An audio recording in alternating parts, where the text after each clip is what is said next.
하나님 말씀을 여행하는 여행가. 우리는 하루를 시작할 때나 잠들기 전에 기도하죠. 말씀 여행할 때에 예수님 함께 하시죠.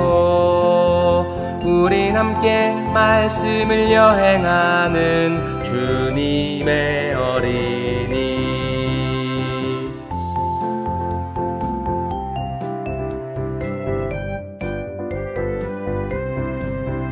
난 하나님 말씀을 여행하는 여행가. 우리는 하루를 시작할 때나 잠들기 전에 기도하죠. 말씀 여행할 때에 예수님 함께 하시죠. 우린 함께 말씀을 여행하는 주님의 어린이.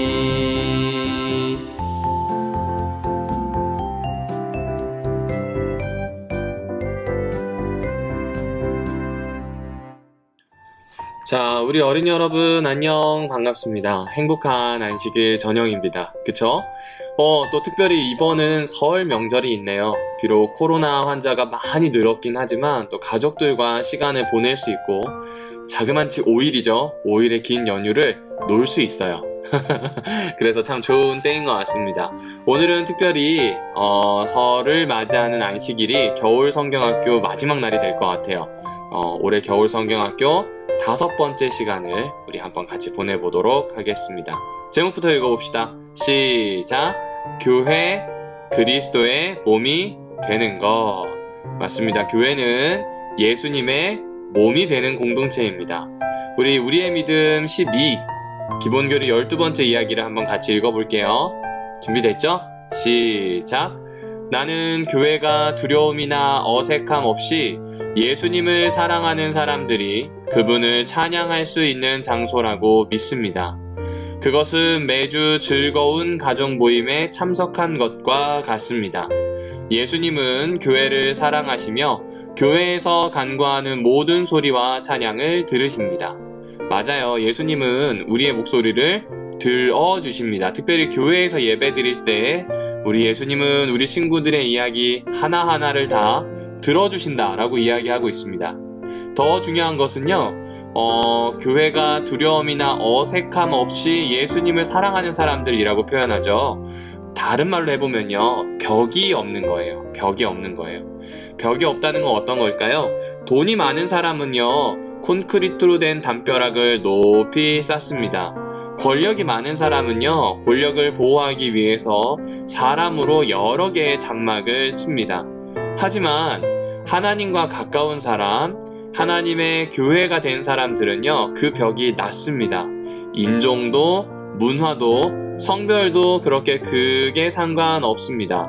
다 함께 모여서 하나님을 찬양하고요, 우리가 찬양하는 하나님이 우리를 들으신다는 걸 알고 있는 것, 이것이 바로 기본교리에서 이야기해주는, 그리고 성경을 통해 우리 교회가 이해하고 있는 교회의 모습입니다. 자, 그럼 다시 한번 물어볼게요. 우리 친구들, 교회는 무엇일까요? 퀴즈입니다. 우리 친구들 한번 답을 맞춰볼게요. 1번은 연습 문제예요. 연습 문제. 자, 1번. 교회는 에클레시아라는 말을 번역하였다고 합니다. 그 의미가 뭘까요? 불러냄을 받은 자들, 형제들, 자매들, 친구들. 자, 답은 뭘까요?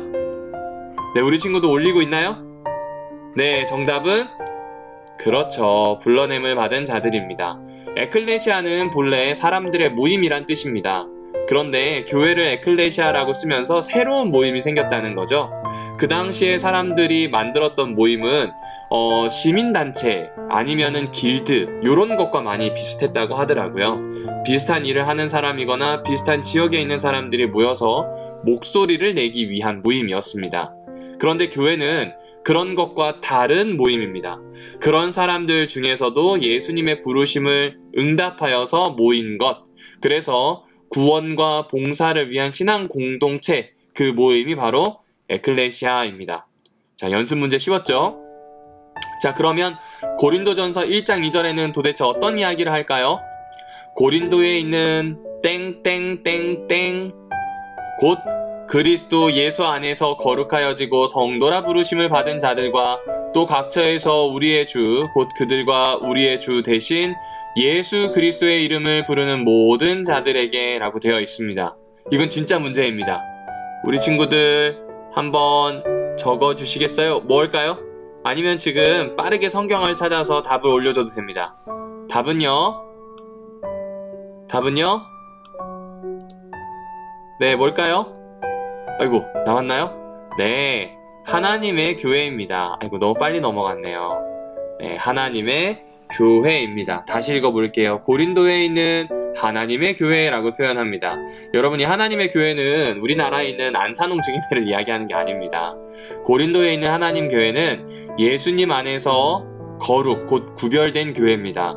그래서 성도, 곧 예수님의 길을 따라가는 무리들입니다. 그 사람들을 하나님의 교회라고 하죠.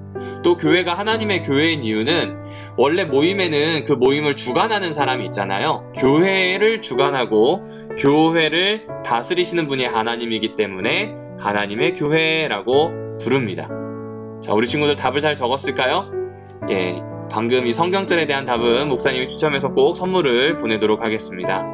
자, 그러면 우리 친구들 이제 노트를 꺼내서 요건 채워볼게요. 이건 퀴즈가 아니라 여러분의 생각을 적어보는 겁니다. 여러분 생각하기에 교회는 무엇이다? 이유는 무엇이니까 한번 적어볼까요?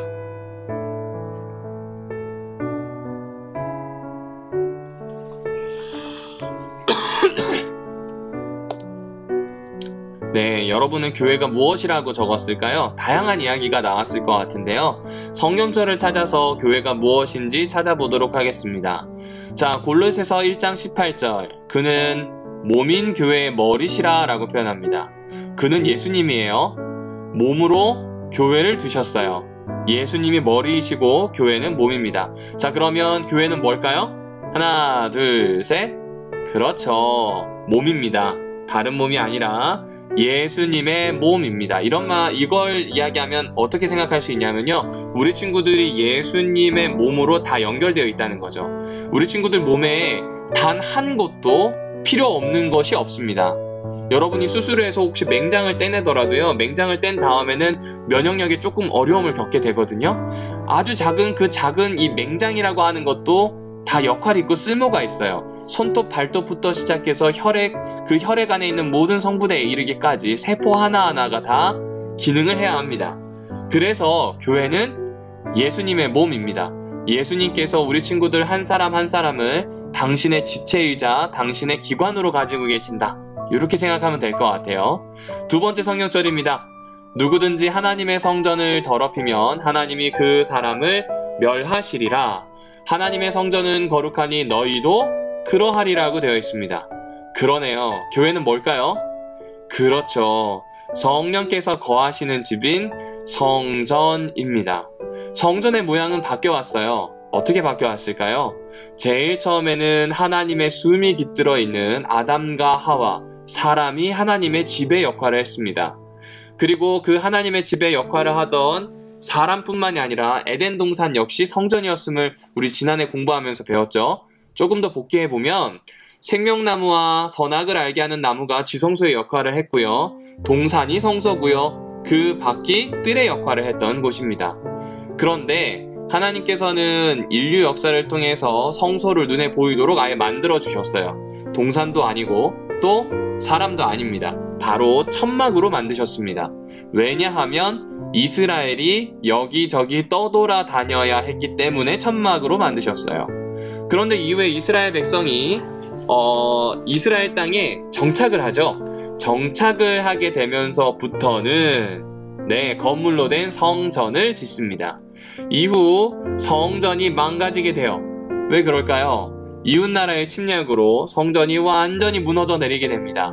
그때부터는 하나님께서 성전을 다르게 쓰시려고 준비하십니다. 바로 로마 시절에 예수님이 태어나시면서 예수님을 하나님의 성전으로 사용하셨고요. 그 이후에 바울을 통해서 예수님이 이 땅에 사람으로 오셨을 때 하나님의 성전이었던 것처럼 이 땅을 살아가는 모든 사람은 하나님의 거하시는 성전임을 이야기합니다. 따라서 교회는 건물이 아니라 사람들의 모임입니다. 특별히 성령께서 거하시는 사람들, 그래서 성령과 일치되어서, 다른 말로 하면 예수님의 마음과 일치되어서 살아가는 사람들, 신앙하는 사람들이 바로 교회이다. 이렇게 생각하면 되겠죠. 자, 그러면 그 다음을 한번 볼까요? 네, 바로 그 다음에 있는 이야기는 에베소서의 이야기입니다. 에베소서 6장 14절에서 17절, 여기에 보면 진리로 허리띠를 띠고 의의 호심경, 곧 이 앞에 가슴 갑옷을 붙이고요, 또 평안으로 신발을 신고요, 믿음으로 방패를 가지고요, 그리고 구원의 투구와 성령의 검을 가졌습니다. 이 모습은 어떤 모습일까요? 정확히 표현할까요? 누구의 모습일까요? 그렇죠, 군인이죠. 그런데 알고 계시는 것처럼 교회는 한 사람이 아니라 여러 사람이니까 곧 군대입니다. 무엇이라고요? 군대입니다. 그러네요. 교회는 하나님의 군대입니다. 하나님께서 잘 준비시켜서 선과 악의 싸움에서 승리하고, 또 타인의 선과 악의 싸움에서 선이 승리할 수 있도록 돕는 사람들이 누구일까요? 예, 바로 교회입니다. 자, 마지막입니다. 이건 어떤 내용일까요? 남편들아, 아내 사랑하기를 그리스도께서 교회를 사랑하시고. 그러네요. 생각해보시면 예수님이 교회를 사랑하실 때 얼마나 사랑하셨냐면 자기의 목숨과 맞바꾸어서 나온 그 단체가 교회입니다. 그러니까 자기 목숨처럼 사랑하였던 곳이 뭐라고요? 교회예요. 그럼 남편들도 아내를 목숨과 같이 사랑해야 되겠네요. 바울은 그 이야기를 해줍니다. 따라서 교회는요, 신부예요. 신부. 무엇이라고요? 신부입니다. 다른 말로 하면 배우자예요. 엄마가 아빠가 엄마를 사랑하는 겁니다. 우리 친구들도 언젠간 결혼하게 되면 배우자가 생길 겁니다. 결혼하지 않을 친구들도 있을지 모르겠어요. 하지만 목사님은 우리 친구들이 나중에 커서 결혼할 것이다 라고 생각하고 이야기를 해볼게요. 그럼 배우자는 어떤 존재인가요? 서로가 서로에게 최선을 다하고 약속을 지키고 그 약속도 목숨을 다해서 지키는 존재들이 뭐예요? 네, 배우자입니다. 그러면 교회는 예수님과의 약속을 목숨을 다해서 지키는 사람, 서로의 언약에 충실하는 부부처럼 예수님에게 충실한 사람들이 무엇이라고요? 교회다라고 할 수 있을 겁니다. 자, 그러면 교회는 하나님의 군대입니다. 교회는 하나님의 싸움에 같이 참전한 사람들입니다. 교회는 신부입니다. 배우자입니다. 하나님과의 언약을 맺고 철저하게 지키는 사람입니다. 또한 교회는 성전입니다. 한 사람 한 사람이 하나님의 거하시는 집입니다. 동시에 교회는 단 한 사람도 쓸모없는 사람이 없는 마치 몸에 붙어있는 기관과 같다라고 생각해 주시면 됩니다. 자, 그럼 우리 친구들 하나만 더 생각해 보도록 할게요. 교회에 가려면, 쉽게 이야기하면 교회에 소속이 되려면 어떻게 해야 될까요? 사도행전 2장 38절입니다. 베드로가 이르되 너희가 땡땡하여 각각 예수 그리스도의 이름으로 땡땡을 받고 라고 되어 있습니다. 여러분, 여기 땡땡이 뭐죠? 앞에 땡땡은 그렇죠, 회개하는 겁니다. 그러네, 교회에 들어가는 사람들의 특징 첫 번째는 회개입니다. 지난 시간에 살펴보았던 것처럼 자기가 살고 있던 길에서 돌이키는 것이 회개입니다. 더 이상 세상 사람들의 다른 모임, 공의회처럼 살지 않고요, 하나님의 모임에 들어서 하나님과 약속하고 하나님의 뜻대로 사는 것이 바로 교회입니다. 그런데 그 교회에 들어가는 의식이 있어요. 무엇일까요? 침례입니다. 그렇습니다. 우리 친구들 중에 이제 5학년 후반기가 되면 침례를 받죠. 작년 5학년, 지금 6학년이 된 언니 오빠들이 침례를 받았는데 이제 올해 5학년들도 침례를 받게 될 겁니다. 물론 강제는 아니에요. 우리 친구들이 말 그대로 회개, 예수님과 함께 살겠다고 삶의 방향을 완전히 돌이키고, 그리고 그 결심과 함께 침례를 받으면 너무 좋겠습니다.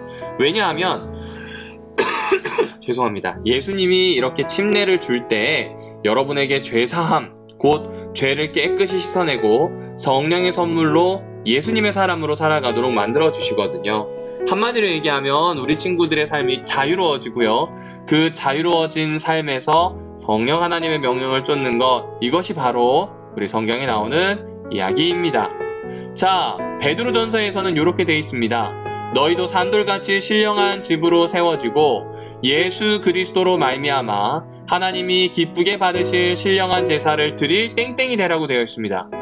그렇죠. 제사장입니다. 우리 창세기 할 때 배웠던 거 기억나죠?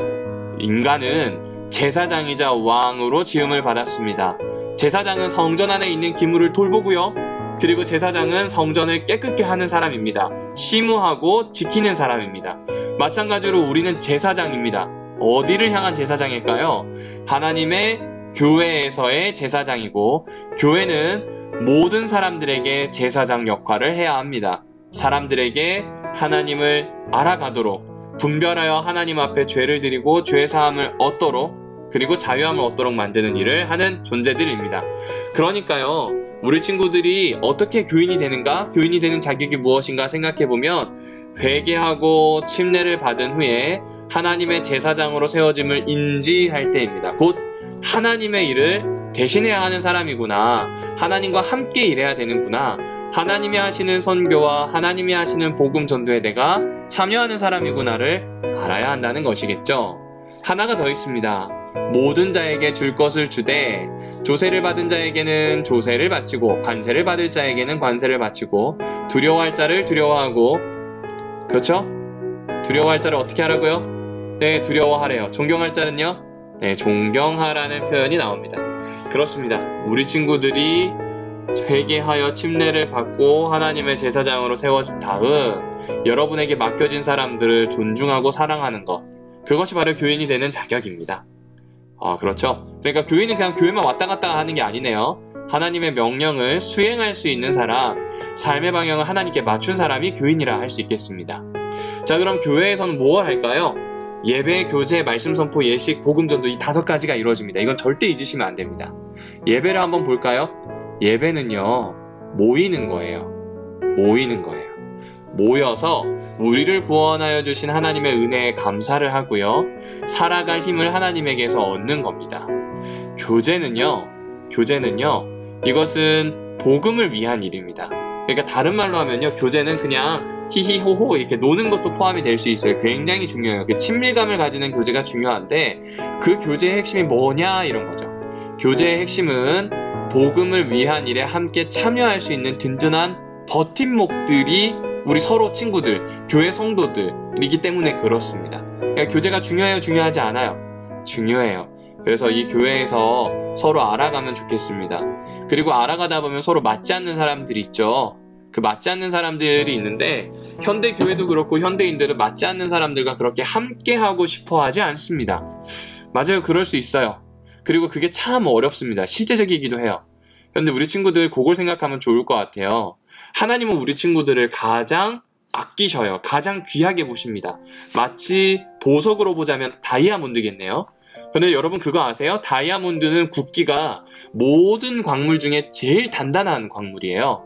그래서 다이아몬드를 이쁘게 반지나 목걸이로 만들려면 꼭 세공을 할 때 다이아몬드만큼 단단한 광물로 세공을 해야 됩니다. 그런데 다이아몬드가 사실 지구상에 존재하는 가장 단단한 광물이잖아요? 다이아몬드는 다이아몬드로 깨부십니다. 세공합니다. 그러네요. 만약 우리 친구들의 삶에서 정말 여러분을 힘들게 하는 친구들이 나타날 수 있고요, 또 여러분의 삶에서 어려운 일을 당할 수도 있어요. 그게 일이든 사람이든지 간에 나라고 하는 다이아몬드, 하나님이 정말 사랑하셔서 부른 나를 아름다운 다이아몬드로 바꾸시기 위해 이 친구라고 하는 다이아몬드를 서로 부딪히게 하시는구나, 이런 아픔이라고 하는 다이아몬드를 부딪히게 하시는구나 라고 생각하면 좋을 것 같습니다. 결국 사람은 관점을 바꾸면서 바꾸어지는 것 같아요. 예수님을 만나서 모든 일이 하나님 안에서 협력하여 선을 이룬다는 관점으로 본다면, 이 친구도 다이아몬드고 나도 다이아몬드라고 본다면, 좀 어렵지만 시간은 걸리지만 자존심이 상할 수도 있고 아플 수도 있지만 그 안에서 좋은 교제가 될 수 있습니다. 좋아서 좋은 것이 아니라 예수님 중심으로 모여서 갈무리를 하기 때문에, 관계에 좀 어긋난 것들을 맞추어 가기 때문에 좋은 모임일 겁니다. 세 번째는 말씀 선포입니다. 목사님이 주로 하지만 우리 친구들도 해야 돼요. 여러분에게 분부한 모든 것을 가르쳐 지켜야 합니다. 이것은 무슨 얘기냐면, 성경에서 예수님이 우리에게 명령하신 걸요, 사람들에게 알려주셔야 돼요. 지키게 해야 합니다. 그거 남녀노소 상관이 없어요. 먼저 안 사람이 하면 됩니다. 그리고 먼저 안 사람이 가르칠 때 어떤 일이 일어나는 줄 아세요? 성숙하게 돼요. 왜냐면 내가 그 말대로 살고 싶다는 생각도 들고요. 살아야 하거든요. 여러분, 교회를 다니면서 가장 큰 목적이 뭐냐면 우리를 성숙하게 하는 겁니다. 칼 야스퍼스라고 하는 철학자가 이런 얘기를 했죠. 인간은 인간다움이다. 무엇일까요? 인간은 태어나서 생물학적으로 인간이어서가 아니라 인간다워져 가기 때문에 인간이라는 표현일 겁니다. 맞나요? 말씀 선포가 그런 역할을 해줄 겁니다. 말씀을 알려서 모르는 사람은 듣게 할 거고요. 그 말씀을 알리는 여러분이 첫 번째로 듣는 청자가 될 거예요. 그래서 그 말씀을 들으며 여러분은 성숙해져 갈 겁니다. 22년도에 기도할 겁니다. 하나님의 말씀을 붙잡고 기도할 텐데요. 그 기도가 여러분을 성숙하게 만들 겁니다. 자, 네 번째는 뭐예요? 예식입니다. 여러분, 예식은 왜 하죠? 세종예식이나 성만찬 예식, 침례식이나 장례식, 이거는요 생애 주기에 따라서 여러분이 하나님을 기억하는 것, 그리고 하나님과의 언약을 철저하게 하는 것, 이것이 바로 예식의 힘입니다. 예식은 참 희한한 게요, 그것을 하거나 안 하거나 큰 상관없을 것 같은데 예식을 하면서부터는 주변 사람들도 나도 조금 달라지게 됩니다. 예를 들면 목사님이 결혼하고 난 다음에 더 이상 총각처럼 다닐 수 없겠죠? 총각처럼 다닐 필요도 없고요. 그렇죠? 침례를 받은 다음에 이전처럼 살 수 있을까요? 아니요. 이제부터 신앙을 고백하면서 가르치기도 하고 교제하기도 하고 예배하면서 살 겁니다. 참 중요합니다. 교회는 그렇게 사람을 바꾸어가는 변곡점이라고 불러요. 변화되는 딱 그 지점인 예식을 가지고 있습니다. 주기적입니다. 자주 하게 될수록 좋습니다. 우리 친구들과 꼭 이 성만찬까지는 못하더라도 애찬과 이 세종예식은 하고 싶은 생각이 들었는데 모르겠습니다. 올해 그 기회가 있으면 좋겠다는 생각이 드네요. 자, 복음 전도입니다. 뭐라고요? 복음 전도입니다. 이 천국 복음이 모든 민족에게 전파되는 거죠. 말씀 선포와 다릅니다. 말씀 선포는 하나님의 말씀을 듣는 사람을 훈련시키는 겁니다. 제자를 키우는 거고 교인을 교인답게 하는 겁니다. 그런데 복음 전도는요, 이 복음을 듣지 못한 다른 민족들, 다른 문화권에 있는 사람들, 하나님을 알지 못하는 사람들을 대상으로 합니다. 복음 전도 잘해야 합니다. 그쵸? 우리 친구들이 이 5개의 영역을 잘 만들어가면 좋겠습니다. 오늘의 마지막 시간이죠. 여러분이 지금 교재에 있는 내용을 할 수도 있을 텐데 혹 못하는 친구들이 있을 것 같아서 나의 고백을 들고 왔어요. 우리 같이 읽고요. 여기에다 이름을 적어볼게요. 시작! 이 시간 나는 교회를 위해 섬기고 기도할 뿐 아니라 교회의 사명을 이루는 일에 참여하기 위해 내가 할 수 있는 작은 일들을 실천하기로 선택합니다. 네, 여러분의 이름을 적어주세요. 적어주세요. 그리고 결심해 주시면 좋겠습니다. 자, 그럼 우리 친구들 박수할까요? 왜 박수했을까요? 네, 드디어 성경학교 이 책 한 권을 다 떼게 되었습니다. 우리 친구들 이제 성경학교를 마무리하게 되었어요.